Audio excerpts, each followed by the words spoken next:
नमो हरियंताणं नमो सिद्धाणं नमो आर्याणं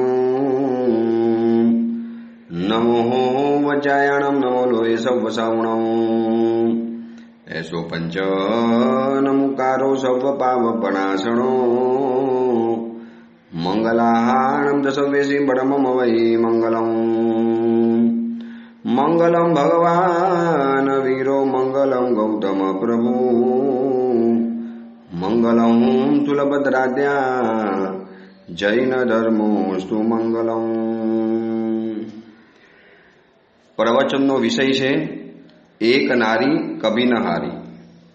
પરમાત્મા મહાવીરના સમયમાં બનેલી આ સત્ય ઘટના 2500 વર્ષ પછી પણ આ કથાનું તેજ, એની તાજગી, એનો રસ એવો અકબંધ રહેલો છે। કારની સામે ટક્કર ઝીલી અને ટટ્ટાર રહેલી આ કથા આપણને એમ કહે છે કે સમયના પ્રવાહમાં તમે પણ ટકી જજો। સમયનો પ્રવાહ તો વહેતો જવાનો અને આ વહેતા સમયના પ્રવાહની અંદરમાં અનેક જાતની સંયોગો આવવાના, અનેક જાતના પરિસ્થિતિઓ આવવાની, અનેક જાતની સ્થિતિઓ આવવાની, પણ આ બધાની અંદરમાં એક કારમિંડ ખડક નદીના બરોબર વચલા ભાગની અંદરમાં એવો મજબૂત રીતે ખડો હોય કે નદીના લાખો યોજનના પાણીના પૂર પસાર થઈ જાય છતાં પણ એ કારમિંડ ખડક જેમ ટકી જાય છે એમ આ સંસારના જાત જાતના પ્રવાહની અંદરમાં આપણે પણ ટકી જવાનું છે। ચલો, તરંગવતી સાધ્વીજી ભગવતની આત્મકથામાં આપણે આગળ વધવું છે। સોમા શેઠાણી અને ધનપાલ શ્રેષ્ઠીની 8 માળની હવેલી। આ હવેલીની અંદરમાં આજે બધા જ અવાજ બંધ છે, માત્ર ઘૂઘરી જેવા રણકતા સાધ્વીજી ભગવાન તરંગવતી શ્રીજીના અવાજ ચાલુ છે। આત્મકથા કહી રહેલા છે અને એમ લાગતું હતું કે જાણે કે વૈભવથી ઉભરાતી હવેલીમાં એક વૈરાગીનો અવાજ, એક વૈરાગીના વૈભવનું તેજ આ આખા વૈભવને ઢાંકી રહેલું છે। વૈભવીઓ એક વૈરાગીની કથાની સાંભળવા માટે હાથ જોડીને અપલક નજરે નિહાળી રહેલા છે। વૈભવ અને વૈરાગ્ય જાણે કે આમને સામને આવી ગયા। જ્યાં રોજ રંગરાગ, રસ અને રાસની વાતો થતી હતી ત્યાં આજે એક વૈરાગ્યની આત્મકથાની છોર ઉતરે છે અને આખો પરિવાર સ્તબ્ધ બનીને સાંભળે છે। કથાની અંદરમાં આવનારા એક એક પ્રસંગો, કથાની અંદરમાં આવનારા નવા નવા વરાંગ, કથાની અંદરમાં આવતી નવી નવી પરિસ્થિતિઓ અને એના પ્રમાણે લોકોના ચહેરા ઉપરના ફેરફાર થતા જાય। પરંતુ તરંગવતી સાધ્વીજી ભગવાન શ્રોતાઓના ચહેરા ઉપર તો ઘણા ફેરફાર છે, મુખ ઉપર ઘણા પલટા આવે છે, मगर तरंगवती साध्वी जी भगवान का चेहरा वही निरपेक्ष भाव, वही निरभिमान भाव और एकदम सहज रूप से, सुचारू रूप से कहानी आगे बढ़ाते जाते हैं। અને તરંગવતી સાધ્વીજી ભગવંતે કથાને આગળ વહેતા વહેતા કહ્યું કે મહાનુભાવ સોમા શેઠાણીજી, વાર્ષિક પરીક્ષા ઉત્સવ પછી તો આખા નગરની અંદરમાં મારા માન સન્માન ખૂબ વધી ગયા। આખા નગરની અંદરમાં શ્રેષ્ઠ નગર કન્યા અને કલા વિશારદ તરીકેનો જે મને ખિતાબ મળ્યો, મને જે ઇલકાબ મળ્યો અને એની ચર્ચા ચાલતી હતી। લોકો કહેતા હતા કે આટલા વર્ષોની અંદરમાં પરીક્ષા ઉત્સવ તો ઘણા આવી ગયા, પરંતુ આ વખતે એક જ કન્યા, એક નારી, એક છોકરી આખા નગરમાં બધી જ પરીક્ષામાં પાસ થઈ જાય, આવું તો ક્યારેય આશ્ચર્ય બન્યું નથી। અને પછી મારા સૌંદર્ય, મારા સૌભાગ્ય, મારી કલા, મારી બુદ્ધિ, મારી આવડત આ બધાની નગરમાં ચર્ચા ચાલતી હતી। કૌશંબી નગરીની અંદરમાં જાણે કે ચર્ચાનો વિષય બની ગઈ હતી। પરંતુ આ બધાના વચની અંદરમાં હું સાચું કહું તો મારું ધ્યાન, હવે મારું લક્ષ્ય એક જ ઉપર હતું, જે મને મારા ગુરુ ભગવંતે, મારા વિમલ ઉપાધ્યાય ભગવંતે, મારા ધર્મ ગુરુએ મને જે લક્ષ્ય બંધાવ્યું હતું કે બેટા આ બધી સંસારિક કલા છે, આ બધી કલા તો આપણે જ્યારે મરશું ત્યારે આપણી સાથે અહીંયા મરી જવાની, અહીંયા બરી જવાની, આપણી સ્મશાનની અંદરમાં રાત બની જવાની, પરંતુ 2 કલા બેટા જીવનના છેક સુધી, પાર સુધી સાથે આવશે। અને આ 2 કલા જે લોકોએ જીવનમાં શીખી છે એ જ લોકો જીવનમાં ચમત્કાર કરી બતાવ્યા છે। મને બહુ વિસ્તારથી છણાવટ કરી, આ 2 કલાની જે મહત્તા બતાવી। એક તો 4 સંકલ્પ મને જે કરાવ્યા હતા કે કુસંપથી દૂર રહેવાનું, કુસંગથી દૂર રહેવાનું, કુમતિથી દૂર રહેવાનું અને કંટાળાથી દૂર રહેવાનું, આ 4 સંકલ્પ અને આ 2 કલા ઉપર જે મારી નજર નોંધાવી, મારું જે એક નજર બંધાવી, સહી બતાવું બસ ઉસી દિવસે, જે દિવસે સાંજનો મારો આ ક્લાસ પત્યો અને એ સમયથી મેં નક્કી કર્યું કે આ 2 કલાની અંદરમાં હું પારંગત બનીશ અને દેવગુરુના આશીર્વાદ સાથે હું આગળ વધતી ગઈ. મારા જીવનના ઘડતરમાં મારા પરિવારનો પણ ખૂબ મોટો સપોર્ટ રહેલો છે. થોડી મારા પરિવારની પણ વાતો તમારે જાણવી જરૂરી છે, કારણ કે આગળની મારી જીવન કથાની અંદરમાં આ પરિવારની વાતો તો બેકગ્રાઉન્ડમાં બહુ જરૂરી છે. પરિવારમાં મેં તમને બતાવ્યું એવી રીતે 8 ભાઈઓ તો હતા.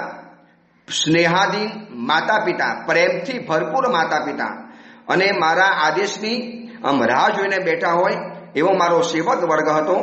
અને મેં સંસારી અવસ્થાની અંદરમાં જોયું છે કે મારા માતા પિતાના જે સંસ્કાર, મારા માતા પિતાની જે ખાનદાની, મારા માતા પિતાનો એક સ્વભાવ ઉપરનો જે સંયમ, આ જોયા પછી મને એમ લાગ્યું કે કદાચ આવા માતા પિતા તો સદભાગ્ય હોય તો જ મળે.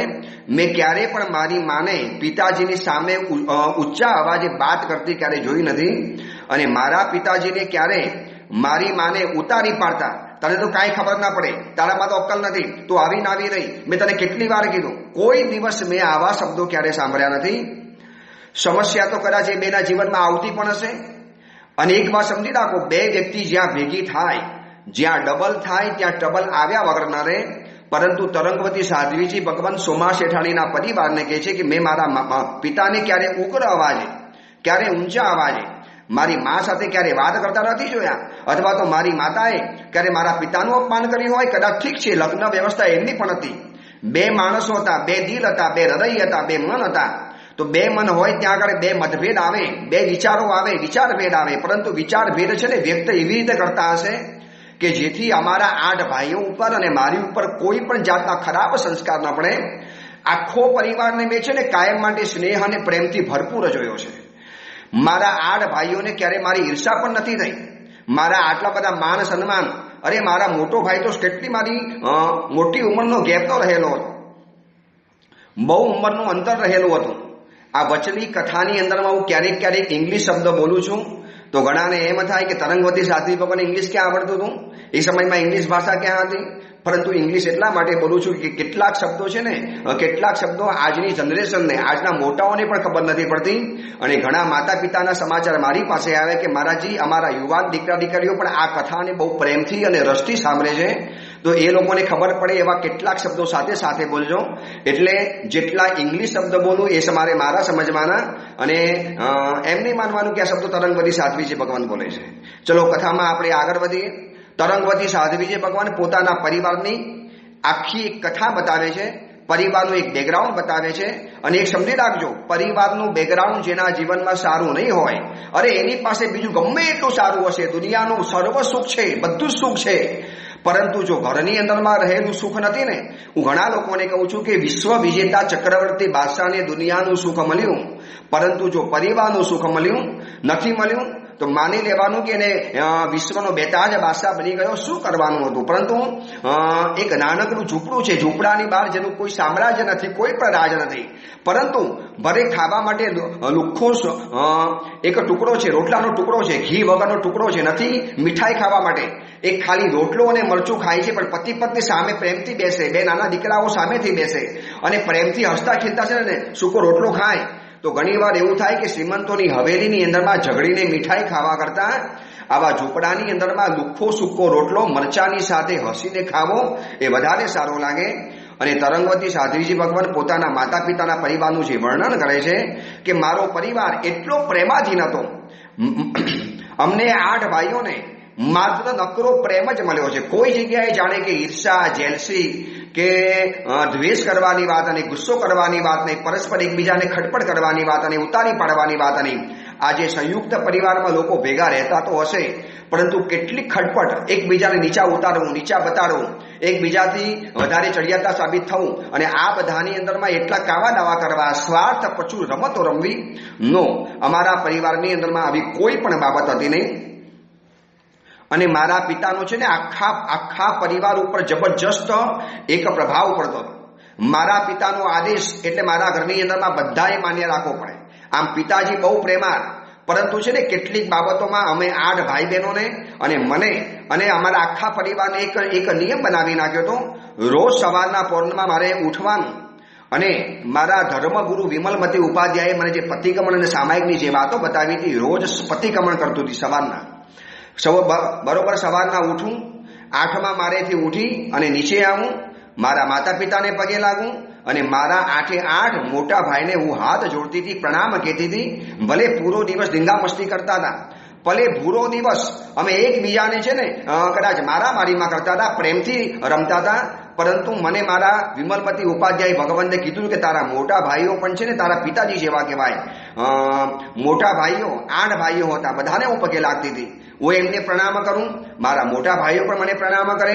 અને પછી સવારના પોરમાંથી જે મારી દિનચર્યા શરૂ થાય, હું અને મારી માતા પ્રતિક્રમણ સાથે કરતા હતા. પ્રતિક્રમણ કરીએ પછી રોજનો અમારો ક્રમ હતો કે મારા પિતાજીએ એક નિયમ બનાવ્યો હતો કે આ ઘરની અંદરમાં બધાએ અષ્ટપ્રકારની પૂજા કરવાની, કંદમૂળનો ત્યાગ કરવાનો, રાત્રિ ભોજનનો ત્યાગ કરવાનો, યથાશક્ય ધર્મની આરાધના કરવાની. કોઈ ધર્મના બંધન નહોતા, એક સહજ કરતા હતા. અમને ખબર હતી કે આ ભવ ધર્મ કરવાથી મળ્યો છે, તો અને આ ભવ ધર્મ કરવા માટે મળ્યો છે. અમારા પિતાજી છે ને, મારા પિતાજી મને કાયમ માટે 2 વાત કહે. અમને 8 ભાઈઓને કહેતા હતા કે બેટા આ ભવ જે આપણને મળ્યો છે ને ધર્મ કરવાથી મળ્યો છે. બેટા આ સુખ સાહેબની મળી, આ સંપત્તિ જે મળી, આ તમે ઋષભસેન શ્રેષ્ઠીના હવેલીમાં તમને આ જન્મ મળ્યો, આ વિરાટ રજવાડા જેવી તમને જે હવેલી મળી, અને આખા નગરની અંદરમાં ચર્ચા થાય એવી તમારી પાસે બુદ્ધિમત્તા મળી. તમે 8 ભાઈઓ અને બેટા તું એક દીકરી, આખો પરિવાર કેટલો આપણો કિલ્લોલ કરતો પરિવાર છે. બેટા આ બધું છે ને ધર્મથી મળ્યું છે, આપણે કોઈ સામેથી માગી નથી આવ્યા. ઘણા લોકોની આવી ઈચ્છા હતી કે આ વસ્તુ મારે જીવનની અંદરમાં જોઈએ છીએ. તમારા 8-9 સંતાનોથી અમે માતા પિતા ખુશ છીએ, તમે લોકો અમારાથી ખુશ છો, આખો પરિવાર આપણાથી ખુશ છે. નથી આપણા પરિવારમાં કોઈ ફરિયાદ, નથી કોઈ ઝઘડો, નથી કોઈ ટંટા, નહીં कुछ भी नहीं है, और पूरा दिन यूं ही निकल जाता है जैसे एक नदी का प्रवाह बहता रहता है. આ બધો છે ને ધર્મનો પસાઈ રહેલો છે. એટલે મારા પિતા અમને વારંવાર 2 શબ્દ કે બેટા આ જન્મ, આ વૃદ્ધિ સાહેબી ધર્મ કરવાથી મળી છે અને ધર્મ કરવા માટે મળી છે. બેટા આ ધર્મ કરવાથી મળી છે, તો બેટા ધર્મ કરી લો. આ ભવમાં ધર્મ કરશો, આ ભવની અંદરમાં આરાધના કરશો. અને કોઈ એવા બંધન નહોતા, એવું નહોતું કે તમારે આ કમ્પલસરી કરવું પડશે. અમને સહજ ગમતું હતું. એક તો માતા પિતાના સંસ્કાર, અમે રોજ માતા પિતાને પણ જોતા હતા, પૂજા કરતા. અને એમાં મારા ધર્મગુરુ વિમલમતી ઉપાધ્યાય અને એમની જે પ્રેરણા, એટલે રોજ અષ્ટપ્રકારની પૂજા કરવા માટે જઈએ. એટલે રોજનો અમારો આ ક્રમ રહેલો હતો કે પ્રતિક્રમણ કરું, પ્રતિક્રમણ જેવું પતી જાય એટલે સ્નાન વગેરે પરવારી અને અમારા નિયત ક્રમે હું અમારા ગૃહ જિનાલયમાં પહોંચી જતી હતી. 8 ભાઈઓ અને માતા પિતાની સાથે હું જ્યારે ગૃહ જિનાલયમાં અષ્ટપ્રકારની પૂજા કરું, તમને કદાચ ખબર નહીં હોય કે અમારો જે 8 માળની હવેલી હતી, હવેલીના પાછલા ભાગની અંદરમાં એક મોટું વિશાળ, નજર નાખવો છે ને તોય નજર ન પહોંચે એટલું વિશાળ એક અમારો બગીચો રહેલો હતો. પિતાજી આમ કલાના શોખીન, એ ઘરની એક વસ્તુની જે પિતાજીએ સજાવટ કરી હતી. ઘરની અંદરમાં કોઈ વ્યક્તિ એન્ટ્રી કરે અને એને એમ લાગે કે જાણે કે આપણે કોઈ કલા ભવનની અંદરમાં આવી ગયા છીએ. એવી પૂતળીઓ, એવી રચનાઓ, થાંભલા ઉપરની કોતરણીઓ, 8 માળની અંદરમાં રહેલી એક જે રચનાઓ, એક જાતના અને દેશ વિદેશોથી મંગાવેલા પડદા, કપડા, ચિત્રો, રંગબેરંગી કલરો, અને એમાં પાછલો જે બગીચો હતો ને, કદાચ એક રાજાના ઉદ્યાનને ટક્કર મારે એવો અમારો એક ઉદ્યાનનો બગીચો રહેલો હતો. અને વિશાળ બગીચો, જાતના પુષ્પો, અનેક જાતના છોડ અને દુનિયાભરના વૃક્ષોથી લહેરાતો અમારો આ બગીચો રહેલો હતો. જાણે કે પુષ્પોની સુવાસ, ફળો લચી પડેલા હતા. પંખીઓ તો જાણે કે અમારા ઘરના સભ્ય બનતા હતા. અમારા ઘરની બારી આવીને બેસી જાય એટલા પ્રેમાળ પંખીઓ બની ગયા હતા અમારા ઘરની અંદરમાં રહેવાના કારણે. મોર તો છે ને જાણે કે અમારી સાથે દોસ્તી બની ગયા હતા. જ્યારે પણ બગીચાની અંદરમાં જઈએ એમ લાગે કે જાણે કે મોર અમારી રાહ જોઈને બેઠા હતા, કોયલ જાણે ટહુકવાની રાહ જોઈને બેઠેલા હતા. અને વિશ્વભરના પંખીઓ ત્યાં અમારા બગીચાની અંદરમાં આવે. અહીંયા કોઈ પંખીને કષ્ટ નહોતું પડતું, કોઈ દુઃખ નહોતું પહોંચાડતું, કોઈ તકલીફ નથી પડતી. જાણે કે અમારું ઉદ્યાન એક પક્ષીઓ માટે અભયારણ્ય રહેલું હતું. અને બગીચાની સુરક્ષા માટેના રહેલા જે મારીઓ, જાતના છોડ, વિવિધ પ્રકારના વૃક્ષો, અને આ બધાના વચની અંદરમાં એક શાંત સુંદર વચમાં સરોવર. આ સરોવરનું તો હું તમને જે વર્ણન કરું, સ્વચ્છ પાણીથી ભરેલું આ સરોવર, વિશાળ બગીચો, અને બરોબર વિશાળ બગીચાના ચારે કોર જાણે કે અંગરક્ષક અને બોડીગાર્ડ તરીકે ઉભેલા હોય, જાણે કે એવા વૃક્ષો ઉભેલા હતા. નાનકડા છોકરાઓ જાણે કે રમતા હોય એવા પુષ્પોના છોડ ઉભેલા હતા. અને આ બધાના વચની અંદરમાં ઠંડા, શાંત અને મધુર પાણીથી ભરેલું એક સ્વચ્છ નિર્મળ ભરતી ભરેલું એક સરોવર, સુંદર સરોવર, બરોબર બગીચાના વચલા ભાગની અંદરમાં. અને એને ફરતી આરસની એક પાર બનાવેલી. એક પાર ઉપર દીવા મૂકવા માટેના સ્ટેન્ડ મૂકેલા હતા. ક્યારેક ક્યારેક વાર તહેવાર આવે, ક્યારેક કોઈ સારા દિવસો આવે, ક્યારેક કોઈકનો જન્મદિવસ આવે અમારા પરિવારની અંદરમાં, અને એ પરિવારની અંદરમાં જ્યારે જન્મદિવસ આવે આખો પરિવાર અમારો આ સરોવરની પાળે ભેગો થાય. એમાં ઉતરવાનો ઘાટ બનાવેલો હતો, એના અદ્ભુત પગથિયા બનાવેલા હતા, અને સરોવરની ફરતે જે પાર અને પારની આજુબાજુની અંદરમાં હજારો દીવાઓ જ્યારે ઝગમગી ઉઠે અને એમ લાગે કે જાણે કે કોઈ દેવલોકનું સરોવર આ ધરતી ઉપર એક નંદનવનના બગીચાની અંદરમાં દેવલોકનું કોઈ સરોવર ઉતરી પડ્યું છે. આ બગીચો એટલે મારી અત્યંત પ્રિય જગ્યા. હું જ્યારે પણ છે ને હું ઘરમાં કોઈ પણ જગ્યાએ ન મળું ત્યારે મારી માને ખબર હોય કે તરંગવતી છેલ્લે કોઈ પણ જગ્યાએ નહીં મળે તો એ બગીચામાં કે સરોવરના પાર ઉપર જઈને બેઠી હશે. હું સરોવરના કિનારે બેસું, પગથિયા સીધા નીચે ઉતરું, બાણીમાં 2 પગ બોરી રાખું, અને ઠંડા પાણીની લહેર જ્યારે મારા શરીરને સ્પર્શે અને આખા શરીરની અંદરમાં ઠંડક પસરી જાય, ઉડતા પંખીઓને જોઉં, આજુબાજુમાં લહેરાતા વૃક્ષોને જોઉં, ખીલેલા પુષ્પોને જોઉં, અને જાણે કે એમાં પંખીઓ જાણે ઉડતા ઉડતા મારી આજુબાજુની એમાં ફરે, અને એમાં ચક્રવાક પક્ષીને હું તો જ્યારે જોઉં ને ક્યારેક ક્યારેક ચક્રવાક પક્ષી આવી જતા. બહુ વિશિષ્ટ જાતના પંખીઓ હતા. 2 પંખીઓ આ છે ને કપલમાં એટલે જોડીમાં સાથે જ હોય, આ લોકોની જોડી હોય, સાથે ને સાથે ફરે. કોણ જાણે આ પંખીને હું જોઉં અને મારા દિલમાં કોઈક છે ને અંદરમાં જાણે કે સ્પંદન થાય, મારા દિલની સિતાર બજી ઉઠે. ખબર નહીં શું થાય અંદરમાંથી, કંઈક થયા કરે. શું થતું તે તો મને ખબર નથી. આ તો મને બહુ પછી ખબર પડી કે આની સાથે મારા કતભવના ભવાંતરના તાર જોડાયેલા હતા. ત્યાં સુધી તો મને કશી ખબર હતી નહીં.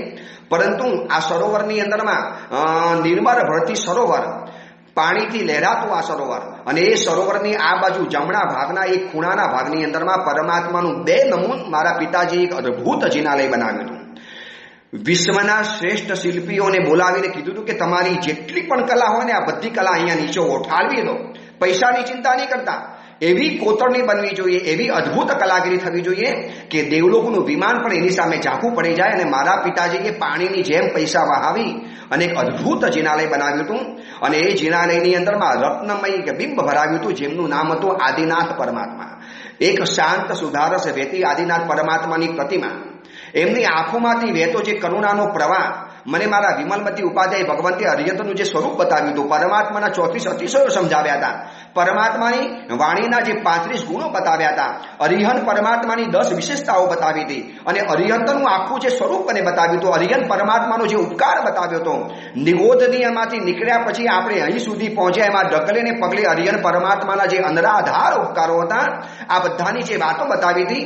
અને હું અરિહંત પરમાત્માનું જ્યારે મુખ જોઉં, જ્યારે સ્તુતિ ગાઉં, જ્યારે સ્તવન લલકારું, જ્યારે અષ્ટપ્રકારની પૂજા કરું, 8 ભાઈઓ અને માતા પિતા અને દાસ દાસીઓ જ્યારે ભેગા થઈને અમે જ્યારે પૂજા કરીએ, તમે નહીં માનો, મારો કલાનો અભ્યાસ છે બધો અહીંયા નીચોવી નાખું. રોજનો અમારો આ પૂજાનો ક્રમ, રોજ જાત જાતના નવા વસ્ત્રો પહેરીએ, વિવિધ કલરના કપડાઓ પહેરીએ. વૈભવનો તો કોઈ પાર હતો નહીં. જાત જાતના મીઠાઈને નૈવેદ્યો ભગવાનની સન્મુખ ધરીએ, અને અષ્ટપ્રકારની પૂજા જ્યારે પતે અને પછી જ્યારે નૃત્ય પૂજા આવે, અને મારા 8 ભાઈઓ જાણે કે રાહ જોઈને બેઠા હોય. તમને કહું, મારા 8 ભાઈઓ પછી ને જેવા તેવા નતા. ઠીક છે, મારા રૂપ સૌંદર્ય અને કલાની સામે મારા ભાઈઓની ચર્ચા ઓછી થતી હતી. બાકી મને એમ લાગતું હતું કે બળ, બુદ્ધિ અને શક્તિની અંદરમાં મારા ભાઈઓ મારાથી પણ આગળ છે. મારા ભાઈઓનું જે બલિષ્ઠ શરીર, મારા ભાઈઓનો જે નેચર, મારા ભાઈઓનો જે સ્વભાવ, મારા ભાઈઓનું જે વર્તન, અને મારો મોટો ભાઈ પણ છે ને મારી મને એક નાની બેન તરીકે મને જે આપતો હતો, જે રિસ્પેક્ટ આપતો હતો, મને જે એક આદર સત્કાર આપતો હતો. અને આ 8 ભાઈઓ છે ને રોજ મારા નૃત્ય પૂજાની રાહ જોવે. એક ભાઈ મૃદંગ વગાડે, એક ભાઈ હાર્મોનિયમ વગાડે, એક ભાઈ તબલા વગાડે, એક ભાઈ મંજીરા વગાડે, એક ભાઈ પખવાજ વગાડે, અને પછી એક ભાઈ વીણા વગાડે, સંતૂર વગાડે, અને પછી ઊભી થઈને જે નૃત્ય કરું, સ્તવન ગાતી જાઉં. અને મને ભગવાનની કૃપાથી કોયલ કરતા પણ મધુરો જે અવાજ મળેલો હતો. શાંત સરોવરની બાજુમાં આ પરમાત્માનું જિનાલય, આજુબાજુના પંખીઓ પણ થંભી જાય, વૃક્ષો પણ ડોલતા અડકી જાય, પુષ્પો પણ જાણે કે ખીલીને મરક મરક હાસ્ય વેરે. મારી અને અમારા ભાઈઓની આ પરમાત્માની ભક્તિ ઉપર ક્યારેક તો મન મૂકીને એવા નાચીએ, એવા ભક્તિ કરીએ. પિતાજી છે ને કદાચ રોજ આટલો સમય ફાળવી ન શકે, એટલા માટે મોટા વ્યાપારની જવાબદારી લઈને બેઠેલા હતા. માતા પણ કદાચ ન આવી શકે, પરંતુ છે ને અમારા ભાઈઓનો તો આ રોજનો ક્રમ. માતા પિતા કદાચ ઉતાવળમાંથી ક્યારેક પૂજા કરી નીકળી જાય, રાજ્ય દરબારમાં જવાનું, નગર શેઠ હતા, મોટો વ્યવહાર હતો, મોટો કારોબાર હતો. પરંતુ અમે 8 ભાઈઓ તો છે ને નિશ્ચિંત હતા. કોઈ ઘરમાં જવાબદારી હતી નહીં. દાસ દાસીઓ ઘરની અંદરમાં ટોળે વર્તા હતા. અને પરમાત્માની જે ભક્તિ કરીએ અને આ ભક્તિ જાણે કે ઓછી પડી હોય પછી તો ગુરુકુળમાં જવાનું, કલાનો અભ્યાસ કરવાનો. મારા ભાઈઓ એના ગુરુકુળની અંદરમાં જાય, મારા ગુરુકુળની અંદરમાં જાઉં, સાંજે વળી પાછા વિમલમતી ઉપાધ્યાય ભગવંત આવે, આ બધું પતી જાય, સાંજના ચોવિયાર થઈ જાય. રાત્રિ ભોજન અમારા ઘરની અંદરમાં મનાઈ હતી અને જેવું સાંજ પડે વળી પાછા અમે 8 ભાઈઓ અને હું વળી પાછા પહોંચી જઈએ સાંજના જિનાલયની અંદરમાં. દીવાની રોશનીથી ઝગમગતું જિનાલય, ઊંચા આકાશની અંદરમાં, અંબરની અંદરમાં તારાઓ ચમકતા હોય, શાંત સરોવર વહેતું હોય, પાણીનો ખરખર અવાજ આવતો હોય, પક્ષીઓના મધુરો અવાજ આવતા હોય અને એક શાંત સમયની અંદરમાં આરતી વાગે, પખવાજ વગાડે, ઘંટ વાગે, સિતાર વાગે, મૃદંગ વાગે, મંજીરા વાગે, ઢોલ વાગે, ત્રાસા વાગે અને મધુરા અવાજની અંદરમાં હું જ્યારે આરતી ઉઠાવું, રોજ અનવા રાગની અંદરમાં જ્યારે આરતી ઉતારીએ, તમને કહું મારા પિતાજીએ જે રત્નમય આદિનાથ પરમાત્માનું જે બિંબ બનાવ્યું હતું, જાણે એમ લાગે કે ભગવાન હમણાં હોઠ ખોલીને બોલશે કે વાહ, તમારી ભક્તિથી પ્રસન્ન થયો છું, માગ એ આપું. માગો, કદાચ ભગવાન પ્રસન્ન થયા હો અને કીધું હોત ને ભગવાન કે તરંગવતી બોલ, શું આપું, તારી ભક્તિથી ખુશ થયો છું, તારા નૃત્યથી ખુશ થયો છું. અને કદાચ છે ને હું તો એમ કીધું પરમાત્મા બસ બીજું કાંઈ ના જોઈએ, આવો એક મનુષ્યનો અવતાર જોઈએ, આવા સંસ્કારી માતા પિતાઓ જોઈએ, આવો એક જૈન ધર્મ જોઈએ, આવો એક સંસ્કાર અને ખાનદાનથી ભરેલા વિચારો જોઈએ, આવા એક ધર્મગુરુ જોઈએ અને બસ પરમાત્મા તમારી ભક્તિ કરતા જઈએ અને દિન રાત મારું જીવન આવું પસાર થતું જાય. ઘણી ગાંડી અને ઘેરી હું ભગવાનની સાથે ક્યારેક વાતો કરું, પરમાત્માની સામે ક્યારેક છે ને ભૂતકાળની ચર્ચાઓ કરું. પરમાત્મા ક્યાં નિગોદમાં મારો આત્મા હતો ભગવાન, આપે મને હાથ પકડીને ક્યાં અહીંયા પહોંચાડી ભગવાન. આ તરંગવતી આજે જે છે પરમાત્મા આપની કૃપાથી છે, પરમાત્મા આપે જ મને આ ભૂમિકાએ પહોંચાડી છે. આવી ભગવાન સાથે વાતો કરતા જઈએ, ભક્તિ કરતા જઈએ, દિલ ઠાલવીને કલાઓ બતાવતી જાઉં. જે મને ગુરુ નૃત્ય શીખવાડે એનો સૌથી પહેલો પ્રયોગ હું મારા ભગવાન આદિનાથની સામે કરું. મારું આ પ્રિય પરમાત્મા હતા. ક્યારેક ક્યારેક સ્તવનો ગાઉં. મને મારા ધર્મગુરુએ ઘણા સ્તવનો શીખવાડ્યા હતા, ઘણી સ્તુતિઓ શીખવાડી હતી અને કંઠ તો અતિ મધુર રહેલો હતો. સાથે મારા ભાઈઓ પણ કલાના વિશારદ હતા. કોઈ સંગીતની બહારથી અમારે મહેફિલની જરૂર હતી જ નહીં. અમારા 8 ભાઈઓ અને અમારી આ સંગીતની મહેફિલ જામે, દાસ દાસીઓ સાથે બેસે અને એમ લાગે કે જાણે કે આમ છે ને દિવસો પાણીના રેલાની જેમ પસાર થતા હતા. પરંતુ આ પુણ્યનો ઉદય હતો. મને સતત યાદ આવ્યા કરે કે મારા ગુરુ મને કહેતા હતા કે બેટા આ બધા પુણ્યના ઉદય રહેલા છે અને આ રીતે મારા દિવસો પસાર થાય. પિતાજી છે કદાચ ક્યારેક આ બધા કાર્યોમાં જોડાઈ ન શકે, પરંતુ અમારા 8 ભાઈઓનો તો આ રિવાજ હતો. ઘરની આ બધી જ વ્યવસ્થા હતી, કેટલાક નીતિ નિયમો ફિક્સ રહેલા હતા, આમાં કોઈ બાંધછોડ ન થાય. ઘરની અંદરમાં કંદમૂળ બિલકુલ ના આવે, રાત્રિ ભોજન ન થાય, ઘરની અંદરમાં અભક્ષના ભોજન ન થાય, આખો પરિવાર મજાથી રહે. મને છે ને મારા પિતાજી ઘણીવાર કહેતા હતા કે બેટા આ પરિવારની પણ છે ને હું ઘણીવાર મારા પિતાજીને કહું, પિતાજી કેટલો સુંદર આપણો પરિવાર છે, પિતાજી કેટલો સારો આપણો પરિવાર, મારા 8 ભાઈઓ મને કેટલો પ્રેમ કરે, પિતાજી આપ મને કેટલો પ્રેમ કરો, આપ માતાને કેટલો સ્નેહ સત્કાર આપો છો, મારી માતા આપનો કેટલો બધો આદર જાળવે છે. મને એ વખતે કહેતા હતા કે બેટા પરિવારમાં છે ને થોડી ઘણી વાતો શું શીખી લે, આવતીકાલે કદાચ તારે પણ પરિવારમાં જવું પડશે, તારે બીજા પરિવારમાં જવું પડશે. અને એ વખતે છે ને મારું મોઢું ઉદાસ બની જાય. પિતાજી બસ મારે જવાનું. બેટા આ દુનિયાની અંદરમાં દરેક દીકરી છે ને પિતાનો શ્વાસ છે, શ્વાસ લેવો જરૂરી છે, એમ શ્વાસ છોડવો પણ જરૂરી છે. બેટા તું મારો શ્વાસ છે, તો શ્વાસ જેમ લઉં છું એમ શ્વાસ ક્યારેય મૂકવો પણ પડશે. બેટા તું ન ઈચ્છે કે હું ન ઈચ્છું, પણ આ સંસારની પરંપરા છે. પરંતુ ચાતુર્માસના દિવસો હોય, ક્યારેક ગુરુ ભગવંતો અમારા ઘરમાં ગોચી પાણી ભરવા માટે આવે, ઉલટ ભરીને ગોચી પાણી ભરાવું. ક્યારેક જીણ વાણી સાંભળવા જાઉં, ક્યારેક પરમાત્માની વાણી સાંભળું, ક્યારેક ગુરુ ભગવંતોના પ્રવચનોની અંદરમાં જાઉં અને ચાતુર્માસમાં આવનારા સાધ્વીજી ભગવંતોના પરિચયની અંદરમાં જાઉં. એમાં તો એક વખત એક બહુ મોટું સાધ્વીજી ભગવંતનું વૃંદ આવેલું હતું.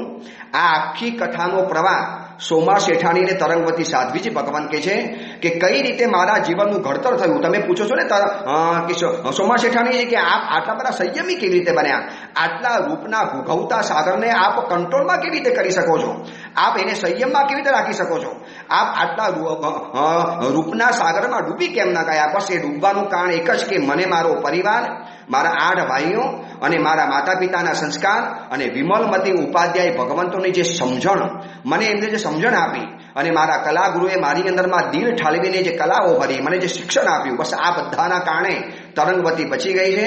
અને હું ઘણીવાર લોકોને કહું છું કે પરિવારની સુરક્ષા જો મળી જાય, પરિવારનો સ્નેહ જો નાની ઉંમરે મળી જાય તો એને બીજા કોઈના સ્નેહ લેવાની કોઈ જરૂર નથી પડતી. સાચું કહું, 18 વર્ષની થવા આવી હતી, છતાં પણ છે ને મને કોઈ એમ ના કે બીજા કોઈનો સ્નેહ લેવા જાઉં, પ્રેમ લેવા જાઉં, અન્ય પુરુષ સાથે વાતો કરો. અરે મને મારા ભાઈઓ જેવા મળતા હતા, મને મારા માતા પિતા એટલા પ્રેમાળ હતા. હું પ્રેમથી એટલી ધરાયેલી હતી, એટલી ભરેલી હતી કે મને બીજા કોઈના પ્રેમની જરૂર નથી પડતી. તરંગવતી સાધ્વીજી ભગવાનની કથામાંથી આ માતા પિતાએ શીખવા જેવું છે. આજે છે ને ઘણીવાર માતા પિતાઓ પોતાના દીકરા દીકરીને સમય નથી ફાળવી શકતા, જોબ કરવા જાય, મોટી મોટી મલ્ટીનેશનલ કંપનીઓમાં જોબ કરવાનો સમયનો અભાવ હોય. અને મેં તો જૂ સ્કીમ જેવા એરિયામાં ચાતુર્માસ કર્યું છે, અને એ ચાતુર્માસની અંદરમાં કેટલી વાર જોયું છે કે માતા પિતાઓ ઘરમાં સૂતા હોય અને ઘરનો ઘાટી બાળકોને પૂજા કરાવવા દેરાસરમાં લઈ આવે, અમારી પાસે વંદન કરવા લઈ આવે, ઘરનો ઘાટી સ્કૂલમાં મૂકવા માટે જાય, ઘરનો ઘાટી સ્કૂલમાં લેવા માટે જાય, ઘરનો ઘાટી બગીચામાં ફરાવવા માટે લઈ જાય. તમને ખબર છે જે જવાબદારી માતા પિતાની હતી, જે ફરજ માતા પિતાની હતી, એ બધી જો તમે છે ને ઘરના ઘાટીને સોંપી તો આવતીકાલે તમારો છોકરો કે છોકરી એના ઘાટી સાથે વધારે પ્રેમ કરે કે ઘાટીને વધારે સમય ફાળવે, ત્યારે છે ને દિલમાં દુઃખ નહીં લગાડવાનું. કારણ કે જે સમયે બાળકને પ્રેમ અને સમયની જરૂર હતી અને તમે પ્રેમ અને સમય આપવામાં કાચા પડ્યા, તો ભવિષ્યમાં તમારો દીકરો તમને સમય કે પ્રેમ ન આપે તો કોઈ ફરિયાદ કરવાની જરૂર નથી. આ તરંગવતી સાધ્વીજી ભગવત એના પરિવારનું જે બેકગ્રાઉન્ડ બતાવે છે, જે આખા પરિવારનો જે એક સપોર્ટ બતાવે છે, પરિવારની જે વાતો બતાવે છે, એના પરિવારનું છે ને ધર્મ અને સંસાર અને બેલેન્સમાં રાખીને જે પરિવાર ચાલે ને, એ પરિવાર બહુ જરૂરી છે. હું એમ નથી કહેતો કે તમે એકલો ધર્મ જ કર્યા કરો, અરે ધર્મ પણ કરો, પણ બે વસ્તુ ધ્યાન રાખજો. જે તરંગવતીના પિતાજી તરંગવતી અને એના 8 છોકરાઓને વારંવાર કહેતા હતા, બેટા ધર્મથી આ જન્મ મળ્યો છે અને ધર્મ કરવા માટે મળ્યો છે. પછી સાથે તમે સંસારનું પણ બેલેન્સ કરો. ક્યાં ના પાડીએ છીએ? સંસારની જે થોડી ઘણી પણ તમારે પરિવારની જવાબદારી છે એ પણ નિભાવો, પરંતુ ધર્મને સાવ નેવે મૂકી અને પછી પરિવારના છોકરા છોકરીને બિલકુલ સમય જ નહીં આપવાનો. અને આ તરંગવતી પોતાના પરિવારની જે વાતો કરે, તરંગવતી સાધ્વીજી ભગવંતે કીધું કે મને મારી માતા સાધ્વીજી ભગવંતોની પાસે લઈ જાય. એમાં એક સાધ્વીજી ભગવંતનું વૃંદ, આમ તો દર વર્ષે ચાતુર્માસ કરવા માટે આવે, પરંતુ એક સાધ્વીજી ભગવંતનું જે વૃંદ આવ્યું હતું, બહુ તપસ્વી અને વિશાળ સાધ્વીજી ભગવતનો સમુદાય હતો. મારી જેવી કેટલી યુવાન કન્યાઓ દીક્ષિત થયેલી હતી, અને એમાંથી છે ને એક સાધ્વીજી ભગવાન બહુ એકદમ મારા જેવા તો નહીં, પરંતુ છે ને થોડા ઘણા બહુ વિશિષ્ટ પ્રકારના રૂપ અને સૌંદર્યવાળા હતા, અને બહુ આખો દિવસ ભણ્યા કરતા હતા. એમની સાથે મારું એક આત્મીયતા બંધાઈ ગઈ, એટેચમેન્ટ બંધાઈ ગયું. અને હું સાધ્વીજી ભગવાનની પાસે જઉં, વારંવાર બેસું. નાની ઉંમરના સાધ્વીજી ભગવાન, પરંતુ નાની ઉંમરમાં સાધ્વીજી ભગવંતે એટલી બધી મોટી પરિણતિ કેળવેલી હતી, એટલા સંયમ જીવનના આચારો કેળવેલા હતા. મું પ્રત્યેના ઉપયોગની સાથે જ્યારે સાધ્વીજી ભગવાન જ્યારે મને સંસારની કરુણ દાસ્તાન બતાવે, અને મેં એક દિવસ સાધ્વીજી ભગવાનને પૂછ્યું કે महाराज मेरी गुस्ताखी माफ करना, मुझे माफ करना, अगर आपको मुझे ऐसा पूछा जाए न पूछा जाए. તરંગવતી સાધ્વીજી ભગવાન સોમા શેઠાણીને કહે છે કે તમે જેમ મને મારી આત્મકથા પૂછો છો, મેં આવી જ આત્મકથા એ સાધ્વીજીને પૂછી. બહુ નાની ઉંમરના એકદમ રૂપાળા અને રૂડા રૂપા દેખાતા સાધ્વીજી ભગવાન. બાકી બધા સાધ્વીજીમાંથી આ સાધ્વીજી અલગ પડી જાય. અને મેં એમને પૂછ્યું કે તમને દીક્ષા લેવાનું મન શેના કારણે થયું? આટલી નાની ઉંમર, અને આ નાની ઉંમરમાં તમને તમારા માતા પિતાએ રજા કેવી રીતે આપી? આ ભગવાન મહાવીરના કઠોર માર્ગની અંદરમાં આપને દીક્ષા લેવાનું મન થયું કેવી રીતે? શું એવી જીવનમાં તકલીફ આવી? શું અને આપને આપના ગુરુમાં એવું શું જોયું કે પ્રેમાળ માતા પિતાને છોડી અને આપ અહીંયા પધાર્યા? અને તરંગવતી સાધ્વીજી ભગવાન કહે છે કે સાધ્વીજીએ જે મને એમની કથા બતાવી, હું પણ તમને કથા બતાવીશ. તરંગવતી સાધ્વી સોમા શેઠાણીને કહે છે કે જે સાધ્વીજી જે કથા બતાવીને મને એમ લાગ્યું કે ઓ સંસારમાં આવું પણ હોઈ શકે છે. આ સુધીમાં મેં જીવનમાં દુઃખ નથી જોયું ગત ભવના પુણ્યના ઉદયના કારણે, પરંતુ જિંદગીમાં આવા પણ દુઃખો હોઈ શકે છે. અને મને ખબર નથી કે ભવિષ્યમાં મારા જીવનમાં પણ દુઃખોના ડુંગરા તૂટી પડવાના છે, પરંતુ અત્યારે તો મારી જિંદગી એક સુખમય, એક પરીની જેમ, એક દો ગુંદક દેવની જેમ, એક દેવાંગનાની જેમ એકદમ હસતી ખીલતી જિંદગી પસાર થતી હતી. એમાં સાધ્વીજી ભગવાનની જે મેં કથા સાંભળી, મારા મનની અંદરમાં એક ગમ્મર વલણું ચાલ્યું. મારા મનમાં એક વિચારોનું આંદોલન પેદા થઈ ગયું. મારા મનમાં વિચારોનું વાવાઝોડું પેદા થઈ ગયું કે આવી પણ જિંદગી હોઈ શકે. એ સાધ્વીજી ભગવાનની જીવનની જે કથા, એટલી કરુણ આ કથા છે. અને એ નાની ઉંમરમાં સાધ્વીજી ભગવાનને થયેલા સંસારની વાસ્તવિકતાના જે કડવા અનુભવો, આ અનુભવોમાંથી ગુજરેલું એમનું વ્યક્તિત્વ, અને એમાંથી એ સંયમ જીવનની અંદરમાં આવ્યા. અને આજે એટલા બધા આચારમાં ચુસ્ત છે, એટલા બધા પરિણતિથી ભરપૂર છે, અને એટલા બધા ગુરુ ઉપરના પ્રેમવાળા અને ગુરુના વિશ્વાસને જીતેલા છે. અને હું વારંવાર એમની પાસે જાઉં, ખૂબ સત્સંગ કરું, ખૂબ મને એમની પાસે જવાનું મન થાય. આટલા વર્ષોમાં આ ઘણા સાધ્વીજી ભગવંતો આવ્યા, પરંતુ આમની સાથે મારી જે આત્મીયતા થઈ, આમની સાથે જે અંતરના તાર જોડાયા કોઈક અલગ જોડાયેલા હતા. ચલો, આ તો મારી નાની ઉંમરની કથા છે અને આ નાની ઉંમરમાં એ સાધ્વીજી ભગવાનની કથા મેં જાણી અને એ પછી મારા જીવનની અંદરમાં થોડા સમય પછી મારા જીવનમાં એક જે વળાંક આવ્યો, સારું થયું કે આ સાધ્વીજીની કથા મેં પહેલા જાણી લીધી અને મારા જીવનમાં આવેલો જે વળાંક, આખો જે યુટર્ન અને એ યુટર્ન કેવો જીવનમાં વાર્યો એની વાત તરંગવતી સાધ્વી ભગત સોમા શેઠાણીનો કદાચ કહેતા એકી સાથે કહી દીધી. પરંતુ આપણી પાસે સમયનું બંધન છે અને દિવસોનું પણ બંધન છે. શુક્રવાર, શનિવાર અને રવિવાર આ 3 દિવસ તરંગવતી સાધ્વીજી ભગવાનની કથા ચાલે. આજે આ તરંગવતી સાધ્વીજી ભગવાનની કથાને આપણે અહીંયા વિરામ આપીએ છીએ. એમના પરિવારની વાતોને વિચારજો, એમના પરિવારની કથામાંથી જીવનમાં કંઈક શીખજો. છોકરાઓને કઈ રીતે પ્રેમદાર બનાવવા, કઈ રીતે સંસ્કારિત બનાવવા, કઈ રીતે આગળ વધારવા અને સુંદર પરિવારની શું નિશાની ગણાય, એ માતા પિતાએ શું સુંદર પરિવારના દર્શન કરાવ્યા એની વાત, પરિવારની 5 શોભા અને સંયુક્ત કુટુંબના 4 લક્ષણ એની વાત હું તમને આવતા પ્રવચનો બતાવીશ. એટલે આવતા શુક્રવાર, શનિવાર અને રવિવાર અદ્ભુત આ કથાનો પ્રવાહ છે. દિલ ખેંચાઈ જાય, અંદરના ભાવ ઓવારી જાય અને એક દિલની અંદરમાં તરંગવતી સાધ્વીજી ભગવંતે અહોભાવ પેદા થઈ જાય એવી આ અદ્ભુત કથા. આવતા શનિવારે એ તરંગવતી સાધ્વીજી ભગવંતને પેલા જે સાધ્વીજી ભગવંતે જે કથા બતાવી હતી એમની સંસારની કથા, અને તરંગવતી એ વખતે સંસારીપણાની અંદરમાં હતી અને સાધ્વીજીએ પોતાની જે આત્મકથા ટૂંકમાં બતાવી નાખી. અદ્ભુત કથા છે.